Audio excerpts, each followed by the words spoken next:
Israel has agreed to several pauses in the fighting in Gaza this September to facilitate a polio vaccination campaign for young children.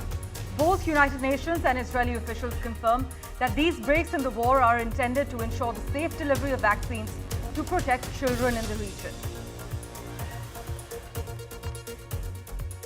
National Security Advisor Ajit Doval arrived in Colombo to follow up on the ongoing Colombo Security Conclave initiative. He's also scheduled to meet with political leaders in Colombo. Workers at a South Korean province will be trying to work less next year, while employees at more than 50 organizations across the Gyeonggi province will be able to choose either a 4-day week every fortnight or shortened hours every week.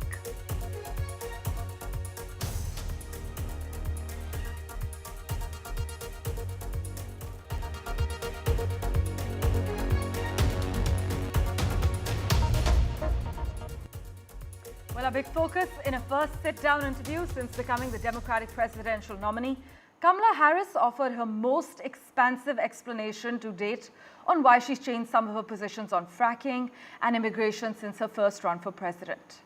But the US Vice President, who was interviewed alongside her running mate, Governor Tim Walz, told CNN she would name a Republican to serve in a cabinet if elected, saying it would be to the benefit of the American public. She also brushed off Donald Trump's questioning of her racial identity and described for the first time President Joe Biden's telephone call informing her he was planning to abandon his bid for a second term after his disastrous debate performance. She stopped short, though, of saying she would alter Biden's policy towards arms sales to Israel. Meanwhile, amidst this tight competition between Kamala Harris and former US President Donald Trump, a new survey reveals that the US Vice President has closed the gap in many key swing states just a month after launching her election campaign. For further clarity on the matter, we have with us Benji Haya joining us from Ground Zero. Benji, this interview was being seen as a key test of Kamala Harris's credibility after what many are calling a prolonged honeymoon that has seen a surge ahead of Donald Trump in opinion polls. But Benji, has Kamala Harris provided one of the clearest looks into her positions and her plans for the presidency? What are you picking up on? Look, I think this performance was solid if unspectacular, and that's ultimately what she needed to do. You know, this wasn't about necessarily propelling her so far forward in terms of the momentum that puts her on track for victory. One interview is unlikely to do that, but she wanted to avoid any slip-ups that could spoil her campaign, and I think she has managed to do that in some of the answers that she gave. You know, Kamala Harris is known for asking the questions. A former prosecutor, a former senator, now it was her opportunity to answer them and try to swat away some of the accusations she's been facing from her critics that she's been hiding from the press during the first couple of weeks of this campaign. Some of the main highlights, I think, to come from this. I mean, you named a few before in terms of her stance on Israel, her admission that she'd take a Republican in her cabinet, and indeed swatting away condemnation, racially targeted condemnation from Donald Trump. I think that the main issues that American people will be focusing on are the economy, and she was asked about her plan on day one, and also why all these ideas that she's come up with haven't already been implemented under the Biden administration. She's been vice president after all. Well, to that, she says that first she needed to make sure the country recovered from the pandemic, but the inflation is down and she will continue with those policies. A second issue was immigration. This was key because what people don't necessarily know is that it was years ago an interview took place in which she was pressed on the crisis at the southern border, migrants crossing in their thousands, and she gave an answer which created this perception in the mind of many Americans that she wasn't strong at interviews, and this was a chance for her to put that record straight. She says at the border she would enforce laws, and the reason that they haven't been able to be harsher in terms of their border policy isn't because of Joe Biden, but instead because of Donald Trump and his position on a border bill that didn't pass through Congress. And the third, I think, main takeaway on policy was to do with fracking, mainly a domestic issue in the US, producing of natural gas, but still very important when talking about America's place on the world vis-a-vis energy or climate change. She said at one point she wanted to put an end to fracking once and for all. She has since reversed that position, mainly in a ways to not lose votes in states where fracking is so important to the economy, like Pennsylvania. And I think it's that has allowed the likes of Donald Trump to brand her as a chameleon for what he sees as her shifting policy positions. Well, but the choice of CNN as the outlet and Bash as the interviewer has also been criticized by Trump supporters. In fact, many MAGA supporters claim that both are sympathetic to Democrats and were unlikely to pose hard questions. But would you disagree, Benji? Well, I don't think there were any questions which were, overly scrutinous, but that is a very kind of American style of television. Frankly, this interview was split up. It wasn't intense. It was dotted around with light-hearted questions about family, clips of them walking around a diner. That was the theme and the tone of the interview. It was very different to, a court session or something like that. But if you think about American media, American politics, this is a very polarized nation. It was unlikely that Kamala Harris was going to go on a network which was unfavorable towards her. In a similar vein, Donald Trump is often featured on television, but he's on the likes of Fox News, a more conservative network.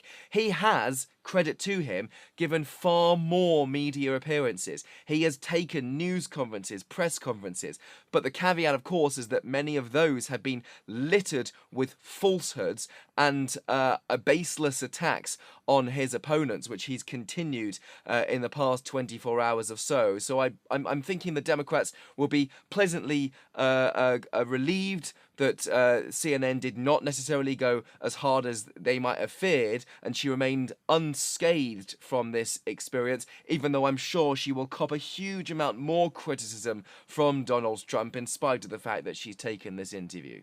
Well, this was Kamala Harris's first major interview since becoming the Democratic presidential nominee, and her delay in facing interviews has contrasted with Trump, as Benji has explained.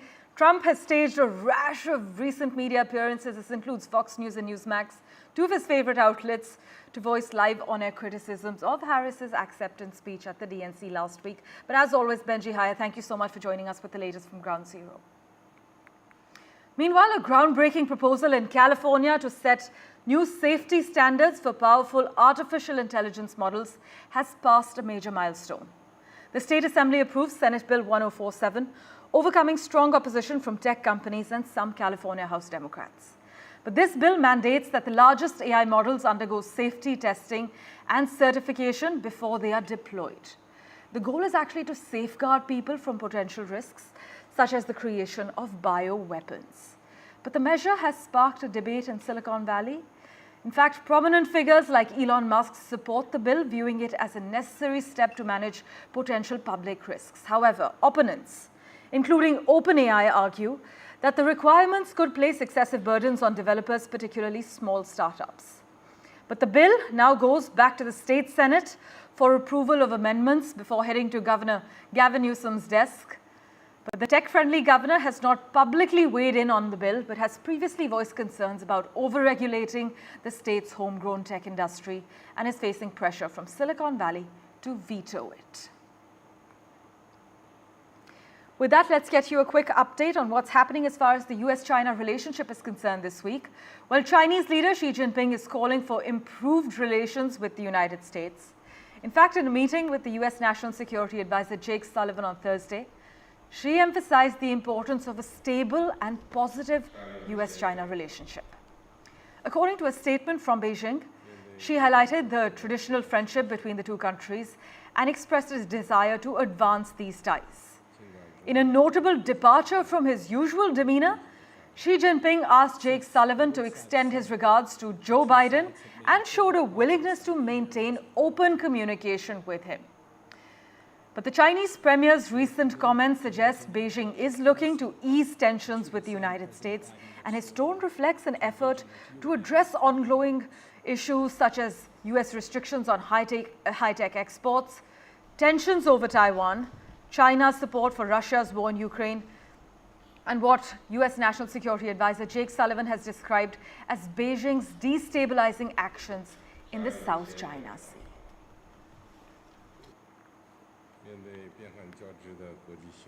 Since the Woodside Summit, Our two sides have made important progress on key areas of cooperation that you and the President discussed, including counter-narcotics, military-to-military communications, and AI safety and risk. The President sent me here for the first trip by a national security advisor in 8 years to follow up on this agenda and to maintain the high-level strategic communication that is essential for responsibly managing the relationship. Well, joining us for further clarity, Taiwan Plus reporter Adil Brad. Thank you so much, Adil, for making time for us on the World 24/7. Unusually now, Beijing has adopted a conciliatory tone in its reporting on this week's visit by Jake Sullivan, emphasizing cooperation while also claiming that Washington remains incorrect on its China policies. But Adil, take us through the key takeaways and also the significance of the timing of this trip. This is a very significant visit by Jake Sullivan. This comes after 8 years. We've had a national security advisor who's gone to China to restart some of the channels of communications which were shut down after Nancy Pelosi's visit to Taiwan. And this visit will allow US to draw guardrails in the relationship, as there are certain powder kegs in this region which can lead towards conflict. And both the sides are interested in making sure that the relationship does not turn into wider conflict in South China Sea and Taiwan. And that is why they are talking. And this visit will allow the next administration to also draw some of the basic frameworks which can make sure that US and China don't end up in a situation where they see themselves in a conflict. And Jake Sullivan went to Beijing to ensure that this channel of communication between the two sides remains open regardless of who is in charge in Washington, D.C. Right, but the Biden administration has said and consistently aimed that they want a relationship with China that's characterized by competition rather than conflict. But with the US election coming up in November, Democrats and Republicans are also increasingly highlighting concerns about China's impact as far as national security is concerned, also as far as economic growth is concerned. Adil, does this bode well for the US-China relationship in the long and short run? I think it's good that they are talking about these sensitive issues which require higher level of officials to visit each other. So we had a visit by Wang Yi last year in October when he also met Joe Biden. And this time we've seen that Sullivan met Xi Jinping. This hints that, there are certain areas where both sides see that they can have a conversation without turning into a wider conflict. And as US describes this current status of the relationship as competition, China does not view in the similar fashion. China has its own red lines, whether it comes to Taiwan or South China Sea. But we can see that there are certain basic topics that both sides are willing to talk about, and that can make sure that, issues like South China Sea, which is the areas within the BRP Sierra Madre ship that's in the South China Sea controlled by Philippines, that flashpoint does not become into a wider conflict. And China is also testing the grounds by sending its Coast Guard vessels to the South China Sea and pushing the Philippines-US relationship. So from the Chinese side, we have not seen any scale down of the tensions, but the US wants to make sure that this channel of communication remains open so that there is no miscalculation. Right, Adil Brad, really appreciate you making time for us and joining us on the World 24/7. Thank you. With that, let's turn our attention to a quick update as far as the Israel war in Gaza is concerned. Israel agreed to temporarily halt its military offensive in Gaza starting this Sunday to allow healthcare workers to vaccinate around 640,000 children against polio. The country, which has been under international pressure to address the disease's outbreak in Gaza, emphasized that the staggered pauses over 3 days were not a step toward a ceasefire and that fighting would resume after the vaccines were administered. A top White House official hinted at limited progress in ongoing ceasefire negotiations, saying that nothing is done until it is done. Talks will be further complicated by ongoing Israeli raids in the occupied West Bank that have killed 17 people, including a Palestinian militant commander.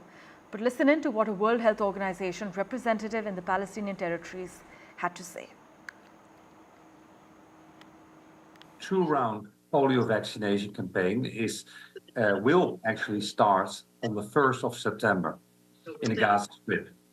During each round of the campaign, the Palestinian Ministry of Health, in collaboration with WHO, UNICEF, UNRWA, and partners, will provide 2 drops of the novel oral polio vaccine type 2, the so-called NOPV2, to more than 640,000 children under 10 years of age.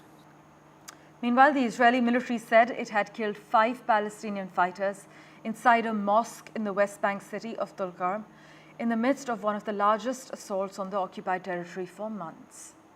The overall toll, of 16 Palestinians killed in less than 2 days would make it the deadliest Israeli operation in the West Bank since the 7th of October Hamas attacks in Israel, which killed 1,200 people, mostly civilians, and ignited the Gaza War. Mohammed Ghazali has been tracking the finer details for us. He joins us live at the moment. Ghazali, what details can you disclose as we speak? See, in the last 2 days, we have seen that Israel has carried out its attack in West Bank, and it claims to have killed many militants, or say the terrorists, as Israel claims it to be, who were hiding in a mosque. And this has been Israel's operation in West Bank has been going on, while the experts particularly claim that since the Gaza operation, or say the attack on Gaza, will come to a halt in the next 3 days as the polio vaccination, as we were reporting right now. The polio vaccination program starts from Sunday, and United Nations and WHO plans to vaccinate more than 6 lakh children there. So Israel has started it simultaneously. It's the operation in West Bank, and it has killed around 17 people. Most of them claim to be members of militant organizations in the West Bank. But the rights organization, human rights organization, or the local media based in the West Bank claim that these were civilians, but they were not in combatant operation or anything like that. But the larger implication of this attack is that whenever there is a talk of ceasefire, whenever Israel, Palestine, or some of the mediators from US, Qatar, or even Egypt claim to reach an agreement, claim to reach a point where a ceasefire could be obtained for this entire Israel-Gaza war, Israel launches one attack or the another, which the experts claim is to derail the ceasefire talks, as being the Israeli Prime Minister is being accused by his own cabinet ministers, opposition leaders. Yes. So we'll have to see that whether this operation will also lead to an explosive situation in West Bank, because West Bank is not under Hamas control; it's controlled by Palestinian Authority, right. And the president of whom is Mr. Mahmoud Abbas. So we'll have to see whether West Bank will also explode into that kind of situation, because Israel cannot also afford to have explosive situation all across its border. Absolutely. We have seen what happened with Lebanon, and then a war is happening in Gaza. Talks with Egypt are also not happening. The ceasefire talks are also not progressing further, because Israel claims, or Israel is adamant on guarding the Philadelphia corridor, which is the border between Israel and Egypt, or Gaza and Egypt, which is earlier with Israel wants the control there as well. So in and around Israel, the situation is very volatile, and these military operations also will lead to escalation in the situation there. Well, we'll be keeping a close eye on the volatile situation. As always, thank you so much, Ghazali, for joining us with the latest. In other news, CIA Deputy Director David Kohan has revealed that the suspects in the foiled plot to attack a Taylor Swift concert in Vienna wanted to kill a huge number of people at the event. He explained that US intelligence agencies provided information to the Austrian authorities, which allowed them to disrupt the plot and save hundreds of lives. Listen in. With explosives, they were found with bomb-making material.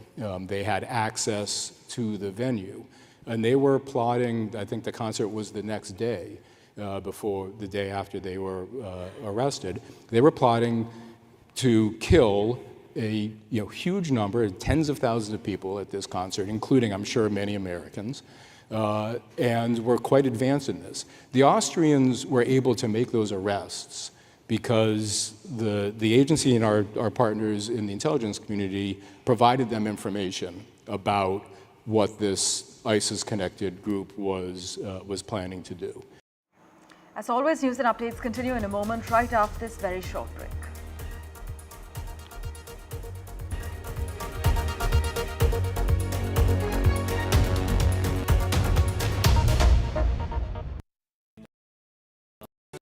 Stay informed and entertained with the new and updated NDTV News app.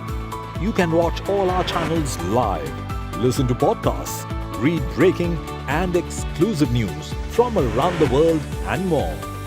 Download the NDTV app today and get access to the best journalism and storytelling on your smartphone or tablet. The NDTV app. News that matters to you. Hi, I'm Shreya Saran. Kerala's Wayanad area is hit by devastating landslides, resulting in loss of lives and livelihood. Kerala needs your help right now. Let's join NDTV initiative. Come, donate. Let's rebuild Wayanad.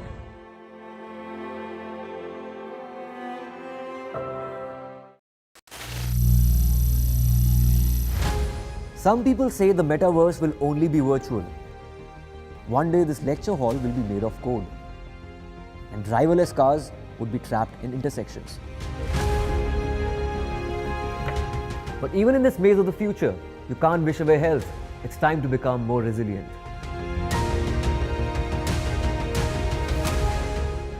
"10 years of Banega Swasth India, we have grown and achieved so many milestones.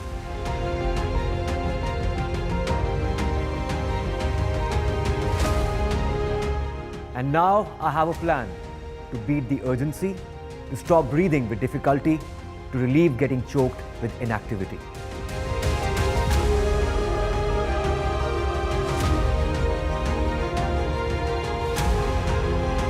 Energize our government, our environment, our society, and ourselves. Everyone, everywhere, every day.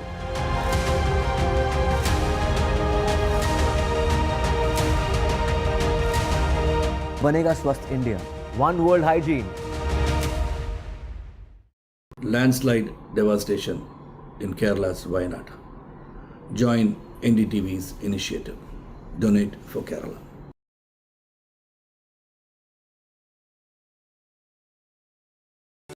Stay informed and entertained with the new and updated NDTV News app. You can watch all our channels live, listen to podcasts, read breaking and exclusive news from around the world and more. Download the NDTV app today and get access to the best journalism and storytelling on your smartphone or tablet. The NDTV app. News that matters to you. This week on India Ascends. Pole-bound Sri Lanka and volatile Bangladesh witnessing India versus China power play. Will the trouble in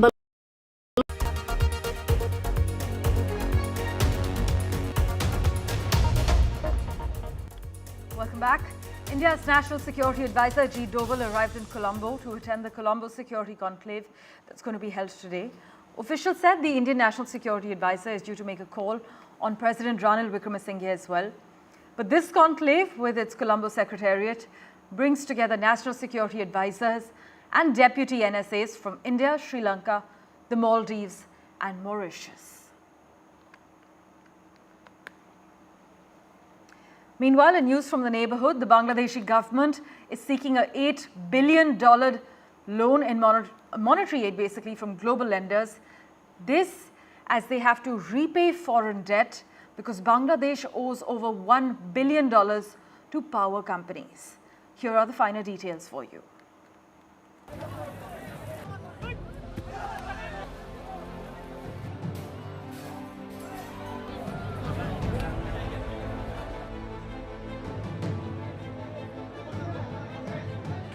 As the crisis continues in Bangladesh, the interim government has now sought funds from development partners, including the International Monetary Fund, to pay back foreign liabilities and boost foreign exchange reserves. This comes days after the head of interim government, Mohammad Yunus, spoke about bringing institutional reforms. Even though the hangover of coup against Sheikh Hasina still remains, the country is facing a double whammy with political and economic crisis. Food inflation has crossed 14% in July, the highest in the past 13 years. And the recent floods have multiplied the government's challenges. The government has already sent a letter to the Asian Development Bank seeking $300 million for flood rehabilitation and $5 billion from other development partners like the World Bank, Asian Development Bank, Japan International Cooperation Agency, and the Asian Infrastructure Investment Bank. IMF staff mission is also likely to visit Bangladesh in September to discuss the proposed loan. Bangladesh is also struggling with a fragile banking sector hit by scams and defaults linked with the Hasina dispensation. The economic crisis in Bangladesh is also being seen by experts as a contest between two regional powers, India and China. Experts in Bangladesh feel this can also help Bangladesh deepen its ties with the countries which will provide monetary aid. As far as China is concerned, it has been the largest trading partner of Bangladesh for 13 consecutive years, and Bangladesh's dependence on China increased under Sheikh Hasina's 15-year rule. We have an $8 billion line of credit with India and a $20 billion line of credit with China. If any of these countries wants to turn it into budget support at a concessional term, then Bangladesh should take it if and only if it is a concessional term. What Bangladesh, as far as I know currently, the governor, the Bank of Bangladesh Bank is not seeking bilateral support. They're asking for additional support probably from the IMF and also from World Bank and ADB. It's also a tricky situation for India because the former Prime Minister Sheikh Hasina is still staying in India while anti-India sentiments are high on the streets of Dhaka. Cordial relationship with countries in the neighborhood is very important. And anti-India sentiments is from this side of the world, when you're looking at it from the Indian perspective, is not something that you will want to happen. But if we specifically talk about the impacts, I would say them as short-term political things, and these are too dissipate. We have seen this before as well. We have seen this in Maldives. Despite anti-India tourism in Maldives, the Indian tourist flows to Maldives this year was one of the highest. Despite say India-China competition, the India-China bilateral trade is reaching its high every year. Bangladesh's interim government under Mohammad Yunus is trying to get back to normalcy, and fixing the economy should be its top priority. In Delhi, Mohammad Ghazali for NDTV.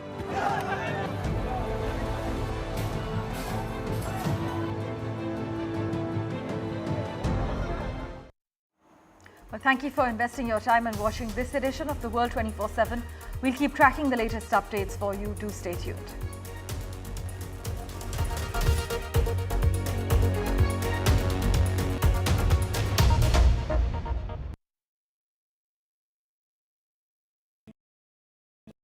Hi, I'm Shreya Saran.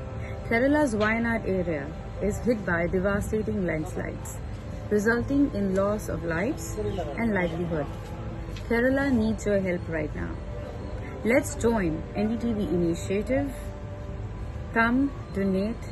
Let's rebuild Wayanad.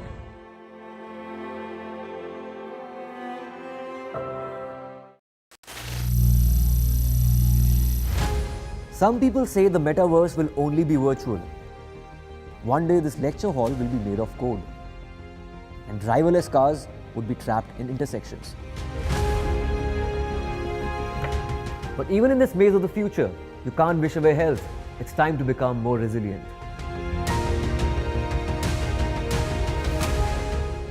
"10 years of Banega Swasth India, we have grown and achieved so many milestones.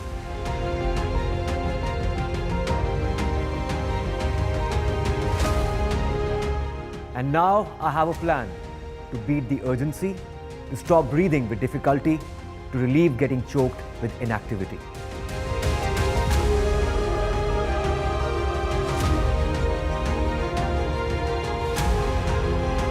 Energize our government, our environment, our society, and ourselves.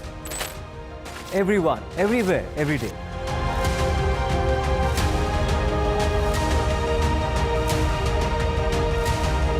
Banega Swasth India. One World Hygiene. Landslide devastation in Kerala's Wayanad. Join NDTV's initiative. Donate for Kerala.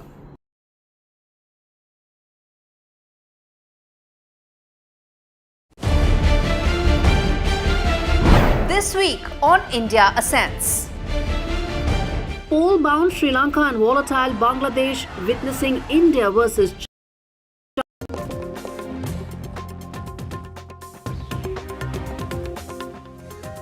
Hello and welcome. You're watching Good Morning India, the news show to start your day with. Well, coming up on the show, we'll get you all the latest political action in pole-bound Haryana and also the big international headlines, including a suspected attack on a Taylor Swift concert. All of that and more coming up, but first up, the headlines.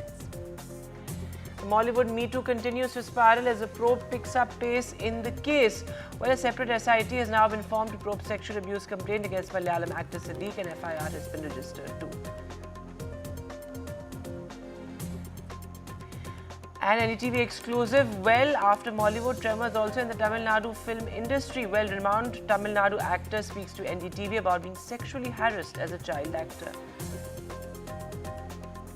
Big relief for Karnataka Deputy Chief Minister D.K. Shiv Kumar. The Karnataka High Court dismisses a CBI plea to continue the probe in the disproportionate assets case. Well, this as a big political relief also to the Deputy Chief Minister. SpiceJet under enhanced scrutiny.